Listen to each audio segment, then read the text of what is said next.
Take a look at this number, 27. For most of us, it's just a number, but in the story we're about to get into, it means so much more. It's a barrier. It's a really, really tough test.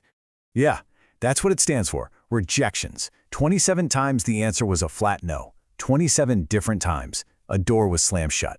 So let's dive right in. We're calling this the persistence of number 28 because it's this incredible story about resilience. A story that starts with, well, a pretty overwhelming wall of opposition. Our story kicks off right here, at what I like to call the wall of no. I mean, this is a story about a completely relentless job search that for a very long time was going absolutely nowhere. And listen, this wasn't some super narrow search. He was casting a wide net, right? Applying for remote tech jobs at companies all across the US. He was putting in the hours, day in and day out. But every single time, the result was exactly the same. That polite but totally soul-crushing email. You know the one, "We've chosen another candidate." Just imagine seeing that phrase over and over and over again in your inbox. All that rejection, it's going to lead to a breaking point. It's just inevitable. And this is that moment of doubt. This is where our guy had to face the very real, very heavy possibility that this just wasn't going to work out. So, after 27 straight rejections, what do you think happened? Of course, he started doubting himself. All those no's from the outside world started creating this massive no on the inside. Was he even good enough? Was this whole thing just a huge waste of time? But right here, right at rock bottom, this is where the story makes its most important turn.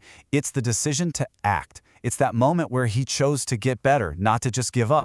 So what did he do? He got smart. He got strategic. Instead of just sending out the same application again, he made a real plan. He systematically upgraded his whole game. He revamped his resume, he learned new skills, he watched training videos for interviews. He focused on every single thing he could actually control and practiced every day until it became second nature.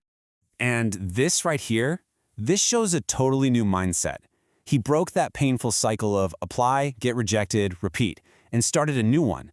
Improve, adapt, and then repeat. See, it wasn't about just trying again anymore. It was about getting better with every single attempt. Okay, so all of this intense prep work leads us right to the climax of the story. The one yes. That single breakthrough moment that made all that struggle, all that pain, totally worth it. So with these new skills, a fresh resume, and a whole new sense of confidence, he sends out another application. And then came number 28. Was this going to be it? Or was it just going to be another rejection to add to the pile? But then one morning, an email pops into his inbox, and the subject line is something he has not seen before. "Congratulations, you're hired." And just like that, that one single yes had the power to make those 27 no's just disappear. And look what he got. He landed the exact remote job he was dreaming of. And a huge deal. He was getting paid in dollars. All of it. The whole thing came down to one powerful decision. He just refused to stop at number 27. All right, so let's zoom out for a second and ask the really big question. What's your number? Because this isn't just about one guy's job search, right? This is a lesson for all of us about the incredible power of just not giving up. This is where we got to completely reframe how we think about this stuff. Rejection is not failure. It's training. Every single no was a piece of data, a lesson. It was like a rep in the gym that just made him stronger for the next try. And that's the difference, isn't it? I mean, think about it. Most people probably would have quit at 5 rejections, maybe 10 if they're tough. The self-doubt just gets to be too much. But he wanted 28.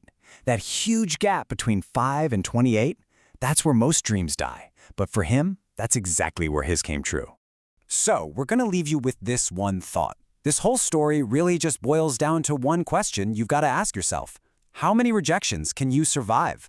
Because your answer, well, it might just be the thing that determines how far you actually go.